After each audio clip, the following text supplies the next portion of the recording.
Trans women of color have historically been at the forefront of the fight for LGBTQ+ liberation, and the Stonewall riots, perhaps the most famous demonstration of LGBTQ+ resistance, was no exception. These riots were led by women like Sylvia Rivera, Marsha P. Johnson, and the subject of this podcast, Miss Major Griffin-Gracy.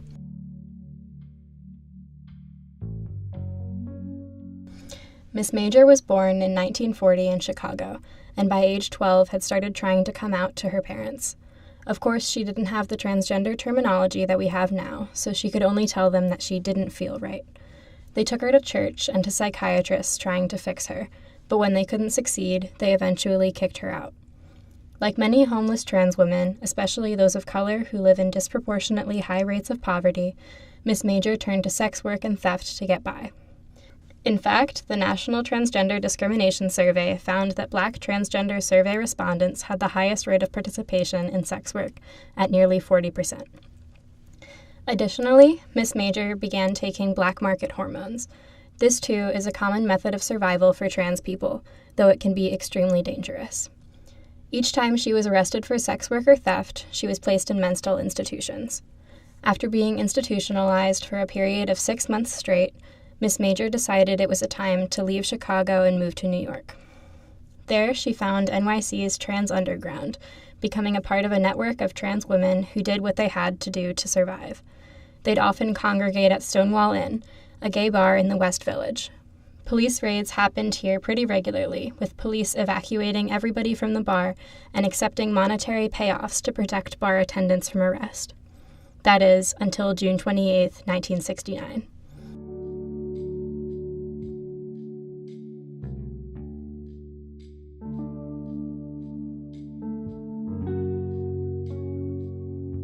In the early morning hours, police entered the bar for one of their routine raids. However, the bar attendees had had enough. They fought back, throwing bricks and starting a violent protest against the police that soon turned into the most well-known riot for LGBTQ rights in the United States. The girls of the Trans Underground spearheaded the fight, including Miss Major. She was knocked unconscious during the initial riot and woke up in prison, but the fight that she helped begin lasted for several days. Though trans women of color were at the heart of the Stonewall riots, their stories are often erased from that history in favor of the stories of white, cisgender folk. Miss Major is known to be critical of that erasure. Some of her more current activist work includes putting trans Black women back into the story of Stonewall.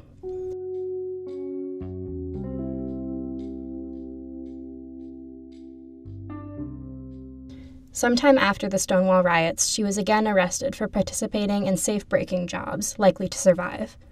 She was sentenced to 5 years in a men's prison, an all-too-common experience among incarcerated transgender women. She was released in 1974, but used her time in prison to educate herself on Black history. She turned to activism immediately after her release. Miss Major's activism focused heavily on the AIDS epidemic, a major issue affecting the LGBTQ+ community at this time.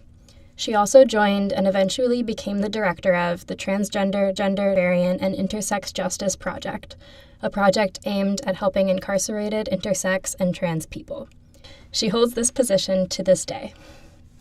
After having a son with her long-term girlfriend, the three of them relocated to San Diego, where she adopted 3 more children, all of whom were runaways.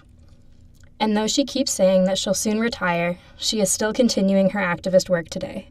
She's often known to the trans community as Mama and Grandma Major, and a documentary about her life called Major, directed by Annalise Ophelian, was released in 2016.